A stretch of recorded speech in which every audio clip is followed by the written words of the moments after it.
Buenos días a todos. En esta ocasión yo les voy a explicar sobre un tema de gran importancia y que es muy común en la actualidad, que es la gota.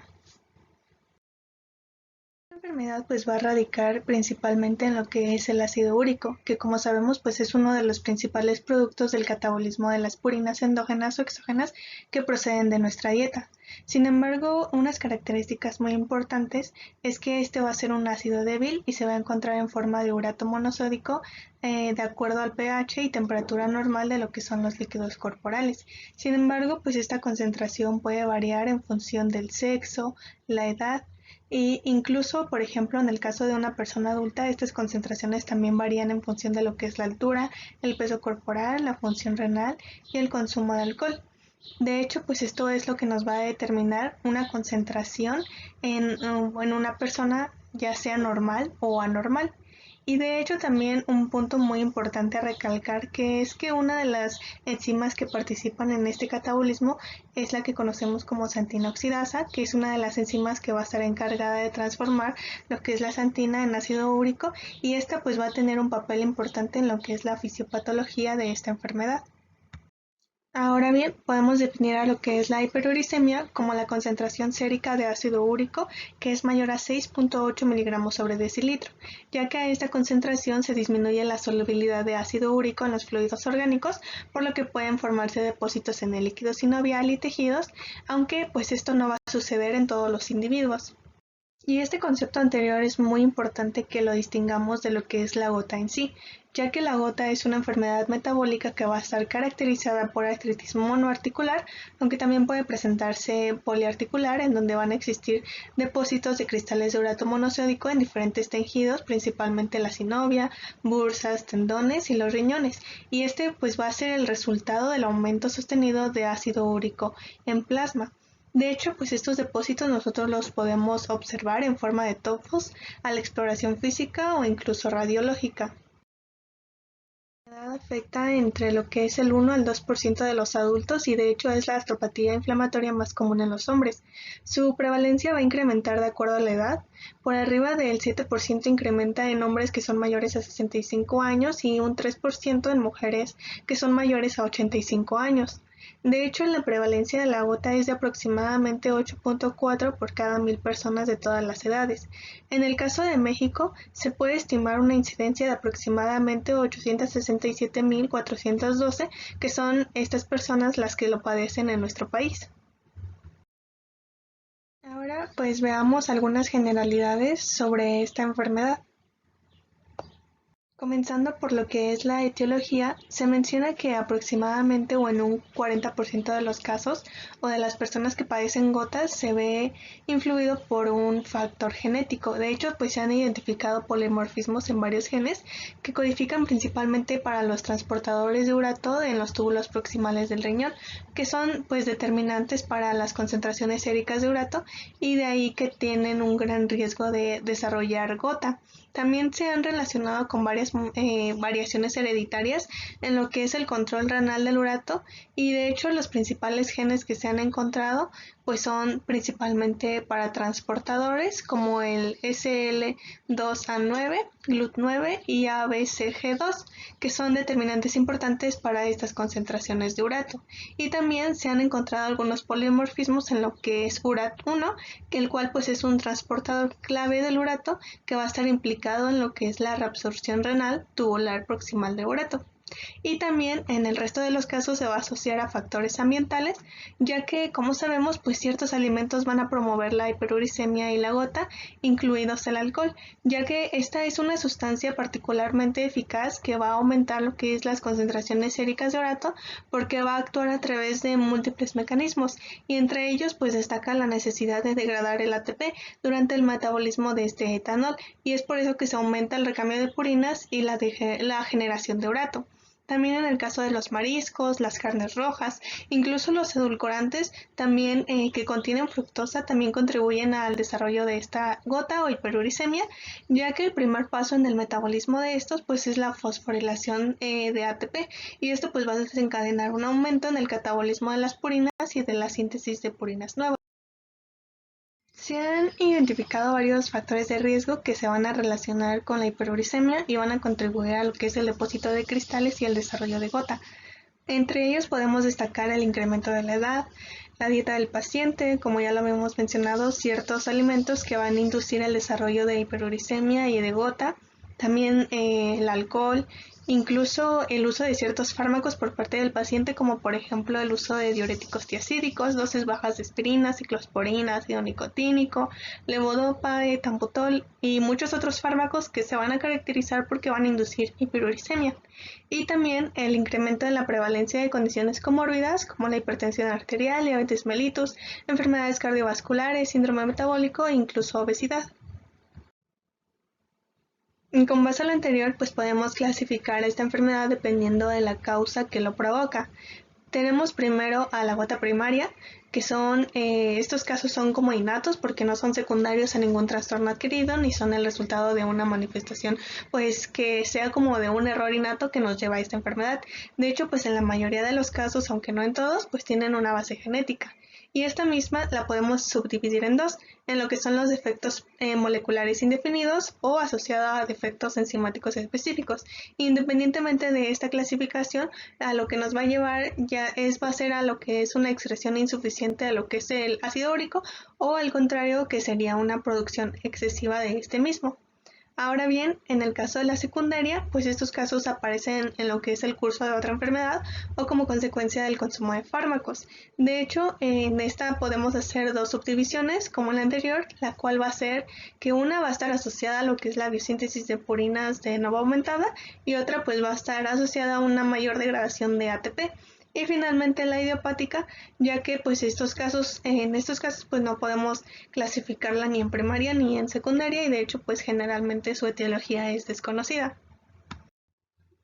Ahora bien, para poder comprender la patogenia de esta enfermedad es importante recalcar que el equilibrio entre la producción de ácido úrico y su eliminación es lo que nos va a determinar como tal la concentración sérica de urato, que generalmente pues debe ser normal. Sin embargo, pues en algunos pacientes existen algunos errores innatos en el metabolismo que nos van a llevar a una producción excesiva o a una eliminación muy disminuida, lo cual pues tiene como consecuencia originarnos hiperuricemia. Sin embargo, algo importante recalcar es que este urato soluble pues no nos va a inducir como tal una crisis de gota, solamente el urato que esté cristalizado va a promover esta inflamación. De hecho, es por eso que la cristalización del urato es un paso crucial en la progresión desde la hiperuricemia a la gota como tal y es lo que vamos a ver más adelante. Como se los mencionaba anteriormente, el primer factor para que se produzca la gota pues va a ser lo que es la precipitación del ácido úrico en cristales de urato monosérico. Es ahí donde va a comenzar como tal el daño y la cascada de inflamación. De manera general, pues los neutrófilos son los que van a jugar un papel importante en lo que es la fisiopatogenia de esta enfermedad y principalmente de lo que es el ataque agudo de gota, ya que, de manera general se ha propuesto que estos cristales de urato van a ser detectados por lo que son los receptores tipo TOL en lo que es la membrana celular y esto va a provocar una fagocitosis de estos cristales dentro de lo que es la célula fagocítica y de esta manera van a promover como tal una desestabilización del fagolisosoma, ya que van a generar la producción de radicales de oxígeno, proteasas, de hecho también pueden activar lo que es el inflamosoma y también se ven incluidas aquí o liberación de varias citocinas, como por ejemplo la interleucina 1, interleucina 6, la interleucina 8, factor de necrosis tumoral y aparte pues de otras citocinas que van a ser secretadas por células que son residentes del tejido donde se van a encontrar pues depositados los cristales de urato y como por ejemplo los sinoviocitos y células endoteliales entre otras, pues las cuales han demostrado que todos estos van a tener la capacidad para fagocitar los cristales de urato monosódico y de esta manera pues van a favorecer el desarrollo de lo que es un proceso inflamatorio. De tal manera que en el curso y en el desarrollo de esta enfermedad podemos identificar 4 etapas. La primera, que es hiperuricemia sintomática, es cuando los niveles séricos pues son mayores, como ya se los mencionaba anteriormente, a 6.8, pero puede tener la presencia o no de depósitos tisulares de urato.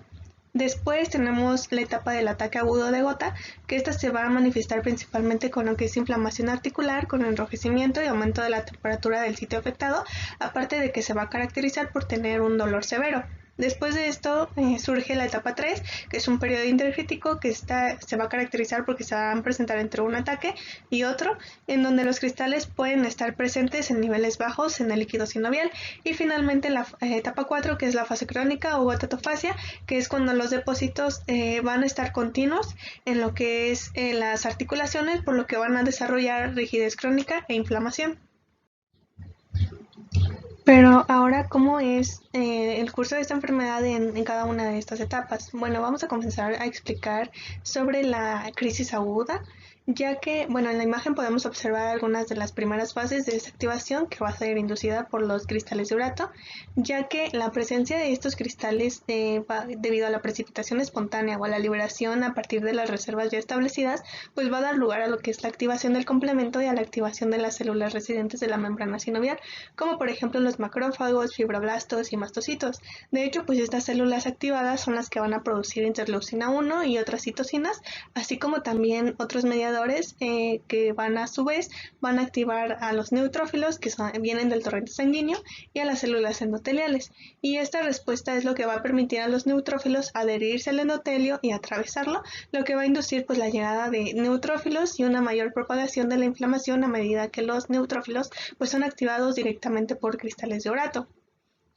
En la siguiente imagen podemos ver cómo es la propagación de lo que es la respuesta por los neutrófilos activados, ya que los neutrófilos que entran en la articulación pues van a migrar hacia los cristales y los van a fagocitar. En el caso de los cristales que fueron cubiertos por inmunoglobulinas o complemento, pues la activación resultante va a dar lugar a lo que es la síntesis o liberación de mediadores inflamatorios como interleucina 1, 8 o factor de necrosis tumoral, así como de otras proteasas y especies reactivas de oxígeno. En el caso de aquellos cristales que no fueron cubiertos por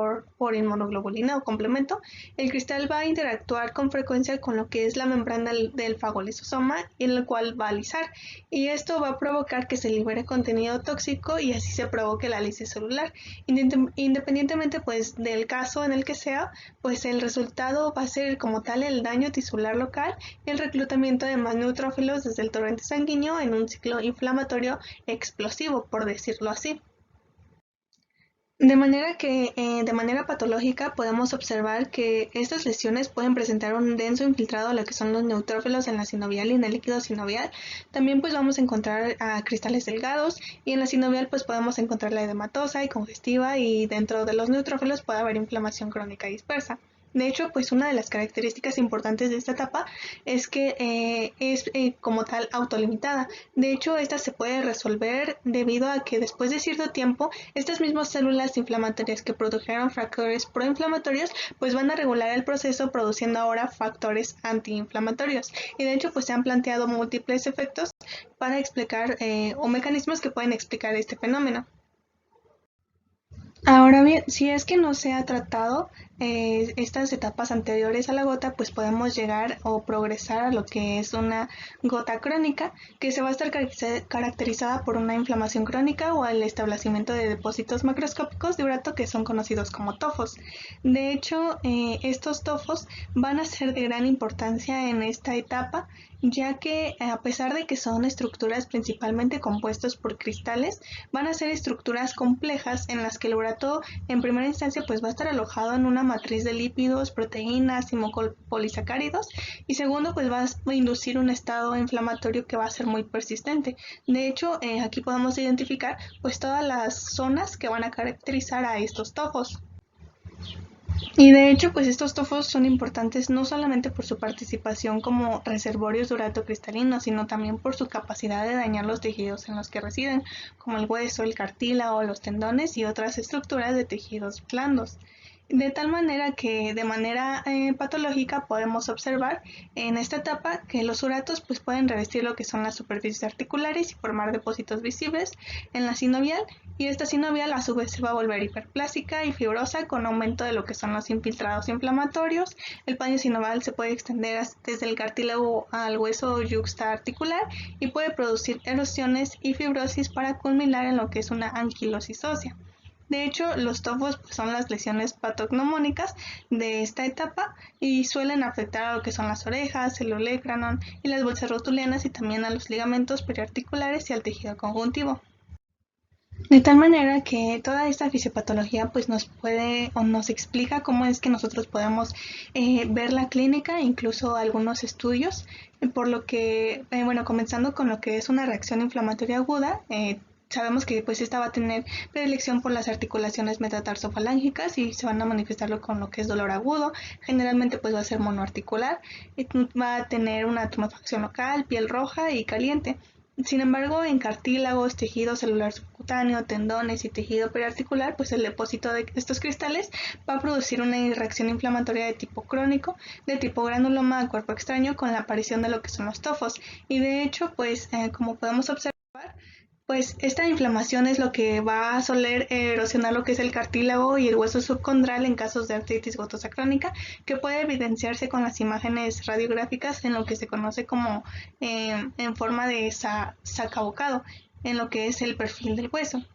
También en el caso del urato monosódico también se puede depositar en lo que es el intersticio renal, puede precipitar en los túbulos colectores y disminuir lo que es el filtrado glomerular, que este pues se va a demostrar con la presencia de nefrocalcinosis en lo que son los rayos X y con elevación de los azúcares en la sangre. Y también la precipitación del ácido úrico excretado en grandes cantidades a través de la orina pues va a poder desarrollar a la larga pues cálculos que también los podemos identificar de manera renoureterales o también vesicales. Y finalmente, pues otros datos de laboratorio que nos van a mostrar expresiones de este proceso inflamatorio va a ser pues la velocidad de sedimentación globular aumentada, leucocitosis, cristales de urato monosódico en los tofos y en los leucocitos del líquido sinovial y posiblemente pues un aumento en lo que es la uricosuria. Entonces ahora pues ya podemos ver cómo vamos a hacer el diagnóstico. Para el diagnóstico, pues existen tres pilares principalmente, lo que es la historia clínica, donde tenemos que hacer un enfoque en lo que es la anamnesis, porque pues esta nos va a permitir identificar ciertos factores de riesgo, la exploración física, que nos va a poder identificar lo que es el cuadro clínico, y algunos estudios complementarios que pueden ser ya sea de laboratorio o radiológicos. Ahora bien, el cuadro clínico va a depender de la etapa en la que nosotros nos encontremos. En la hiperuricemia generalmente pues es asintomática. El cuadro clínico generalmente lo vamos a encontrar en lo que es una etapa o crisis aguda, en la que aquí se va a afectar principalmente una sola articulación, lo cual va a ser lo que es la primera articulación metatarsofalágica, aunque también puede ser poliarticular. De hecho, la gota aguda es sobre todo pues una enfermedad de lo que son las extremidades inferiores, pero pues finalmente van a poder afectarse cualquier otra articulación de cualquier extremidad. De hecho, después de esta y en orden de frecuencia vamos a identificar o las podemos encontrar en lo que son los dorsos de los pies, los tobillos, los talones, las rodillas, las muñecas, los dedos de las manos y los codos, y también a veces pueden afectar a lo que son los hombros, la cadera, la columna, las articulaciones sacroiliacas, esternoclaviculares, acromioclaviculares o incluso las temporomandibulares, pero esto suele ser muy raro. También podemos encontrar lo que es bursitis, tendinitis o tenosinovitis gotosas agudas. De hecho, el depósito de urato y la consiguiente gota pues van a poder mostrar predilección por algunas articulaciones previamente dañadas, como por ejemplo en el caso de las mujeres de edad avanzada las podemos identificar en lo que son los nódulos de Everden. Pero pues, ¿cómo es que lo podemos ver en sí clínicamente en el paciente? Bueno, se menciona que en la mayoría de los pacientes, la primera crisis que se va a producir en ellos va a ser de forma brusca y explosiva, y de hecho va a soler empezar por las noches después de que la persona o el paciente se haya ido a dormir e incluso se sienten muy bien, pero al cabo de unas horas de su comienzo, la parte afectada se va a mostrar caliente, de color rojo oscuro, tumefacta y sumamente dolorosa lo que es la palpación, y de hecho es que en algunas ocasiones incluso puede aparecer lo que es una linfangitis, y por eso es que los signos sistémicos que podemos encontrar de la inflamación pues pueden estar lo que es la leucocitosis, fiebre y elevación de lo que es la velocidad de sedimentación globular. Sin embargo, la guía de práctica clínica menciona que en estos casos de tipo de agudo podemos encontrar o que estos signos clínicos los vamos a poder acompañar o se pueden acompañar de lo que es más de un ataque de artritis aguda, que se vea inflamación máxima desarrollada en un día, que se vea un ataque de monoartritis como tal, que exista dolor e inflamación en la primera articulación metatarsofalágica, que sea un ataque unilateral de la articulación tarsal o que exista la presencia o sospecha de un tofo. Pero pues independientemente de cómo es que se desarrolle este tipo de artritis en la etapa aguda, pues esta va a desaparecer. En el caso de las leves, de hecho se menciona que puede durar de 1 a 2 días y nunca alcanzan la intensidad descrita en lo que son las crisis clásicas. Sin embargo, en el caso de una crisis que ya fue muy intensa, pues pueden durar entre días a semanas, en el que podemos ver cómo es que la piel en la que va a estar situada sobre esta articulación se va a comenzar a descamar y a menudo pues el eritema va a desaparecer. Con la resolución pues el paciente va a quedar asintomático y va a entrar en lo que es el periodo intercrítico. Que pues de igual manera en el periodo intercrítico pues no podemos ver signos o síntomas como tal, sin embargo pueden aparecer cambios radiográficos durante el periodo, en donde durante este periodo, a pesar de que no haya indicios de tofos en lo que es la exploración física. Ahora bien, en una fase crónica, pues el paciente de hecho puede entrar en lo que es una fase de gota poliarticular sin periodos intercríticos libres de dolor. Aquí pues los depósitos de cristales de urato van a aparecer en lo que es en el cartílago, las membranas sinoviales, los tendones, los tejidos blandos e incluso otros lugares. Aunque también pues los tofos pues pueden aparecer en varias localizaciones. Estos depósitos tofáceos pues pueden producir lo que es una tumescencia moderadamente limitada, irregular y asimétrica en lo que son los dedos de las manos, las rodillas o los pies. De hecho, también los tofos pues se pueden formar en lo que es a lo largo de las superficies cubitales de lo que es el antebrazo, en forma de distensiones saculares de la bolsa serosa del olecranon, en la hélice del pabellón auricular o también como aumento de tamaño fusiforme en lo que es el tendón de Aquiles. Y aunque este proceso de depósito de tofos avanza de forma muy lenta, los tofos pues y aunque son relativamente indoloros, pues pueden producir una inflamación aguda a su alrededor. Finalmente, pues la destrucción extensa de las articulaciones y los tofos subcutáneos pues pueden dar lugar a deformidades grotescas, particularmente en lo que son las manos y en los pies, y a una incapacidad pues progresiva. De hecho, la piel fina, tensa y brillante situada sobre el tofo pues puede ulcerarse y rebosar pues un material blanquecino, calcáreo o pastoso compuesto de cristales de urato. Y pues con la aparición de estos tofos pues se van a producir los típicos cambios radiográficos, particularmente como erosiones con bordes escleróticos o también los bordes óseos sobresalientes, que pues más adelante los vamos a ver. Y pues finalmente estos tofos van a producir una limitación acentuada a lo que es el movimiento articular, al afectar pues directamente a la estructura articular o a un tendón que actúa sobre una articulación. De hecho, pues puede afectarse cualquier articulación, aunque se afectan sobre todo las articulaciones de la extremidad inferior, como se les mencionaba anteriormente. Aquí podemos observar algunas imágenes de cómo es que podemos ver esto en la exploración física. Por ejemplo, en la imagen A o del lado izquierdo podemos ver cómo es que esta se va a dar en lo que es la primera articulación metatarsofalágica, y en la imagen B podemos ver a un paciente que tiene gota pero que ya tiene numerosos tofos subcutáneos en lo que es la cara palmar de los dedos.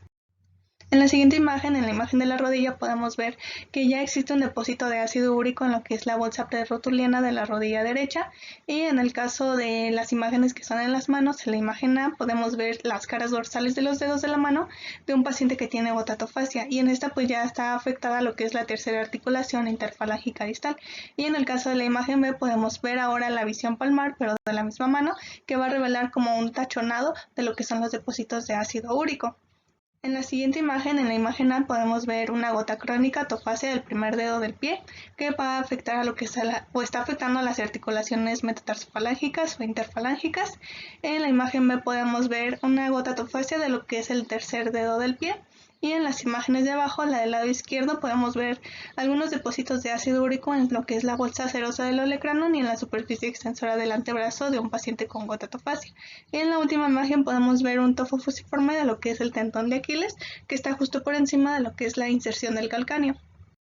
Con respecto a los estudios de laboratorio, uno de los principales es lo que es el análisis de líquido sinovial, en donde pues se va a realizar por medio de una aspiración de lo que es la articulación y podamos demostrar mediante microscopía pues los cristales que se van a formar de ácido úrico. En estos pues debemos realizar la tinción de Gram y el cultivo pues en todo líquido para descartar lo que es la infección. También debemos medir lo que es el ácido úrico sérico, aunque concentraciones normales pues no descartan gota, y debemos tomarlo 2 semanas después. También medir lo que es el ácido úrico úrico urinario, en donde la excreción normal debe ser mayor a 800 miligramos al día, y también algunas otras pruebas que van a permitir una detección sistemática de factores de riesgo o secuelas, como por ejemplo el ego, creatinina sérica, pruebas de función hepática, glucemia, lípidos, biometría, etc. Y también si nosotros sospechamos de alguna producción excesiva, pues podemos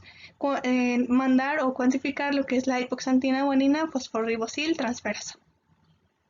Finalmente, pues nuestro gold estándar va a ser la presencia de cristales de urato en lo que son el líquido sinovial. También que el líquido sinovial pues sea con un cultivo negativo para microorganismos o la existencia de hiperuricemia. Y estas imágenes son ejemplos de microscopías. Por ejemplo, en las del lado izquierdo podemos ver cómo es que se aprecia un cristal en forma de aguja que va a estar dentro de lo que es un leucocito. En la segunda imagen podemos observar lo que son los cristales de urato como tal, vistos sobre un microscopio.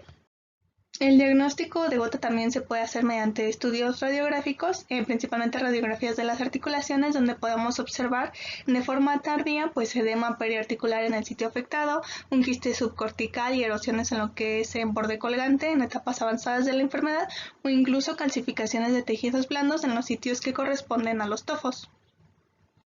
Aquí igual podemos observar algunos ejemplos. Por ejemplo, esta radiografía muestra las típicas erosiones de lo que es la gota en la primera articulación metatarsofalangica, con erosiones bien delimitadas, lejos de la línea articular, algunas con bordes sobresalientes y material tofazo algodonoso adyacente.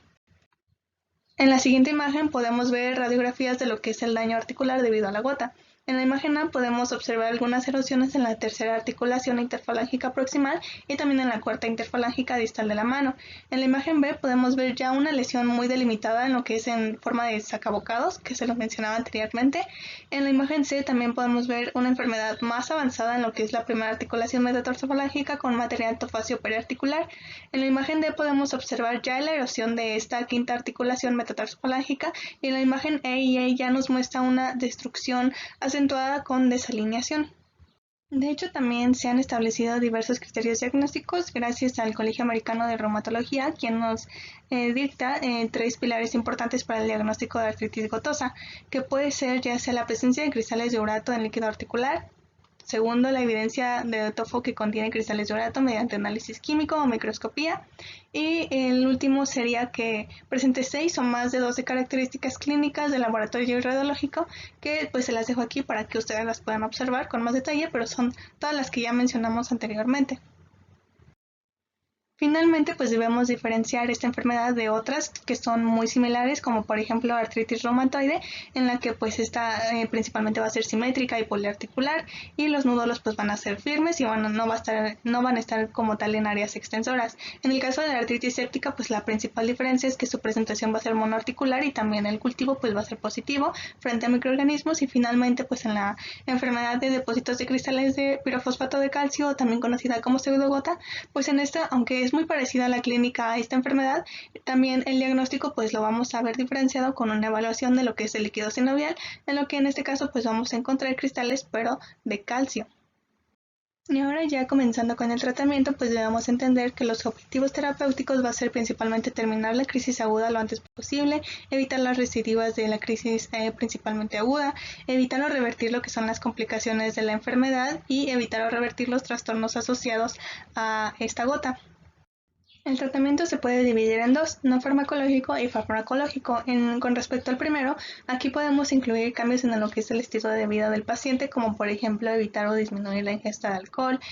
quizás disminuir la ingesta de ciertos fármacos, controlar el peso, no fumar o realizar ejercicio de bajo impacto todos los días. De hecho, en el caso del apoyo nutricional, pues esto va a depender de la etapa en la que se encuentra el paciente. Sin embargo, pues se recomienda que se realice una dieta hipocalórica con una ingesta baja en grasas y purinas, y de hecho se prefiere aquí lo que es el consumo de grasas insaturadas o poliinsaturadas. Y en el caso del ataque agudo, se recomienda que el paciente beba abundantes líquidos, entre aproximadamente 3 litros por día, pues para reducir lo que es la precipitación de cristales de ácido úrico en el riñón. También se ha demostrado que la ingesta de leche o yogur pues puede favorecer la disminución de estos niveles de ácido úrico. Sin embargo, pues el apoyo nutricional o la dieta que se le dará al paciente pues debe ser de forma individual para una correcta respuesta a este tipo de tratamiento.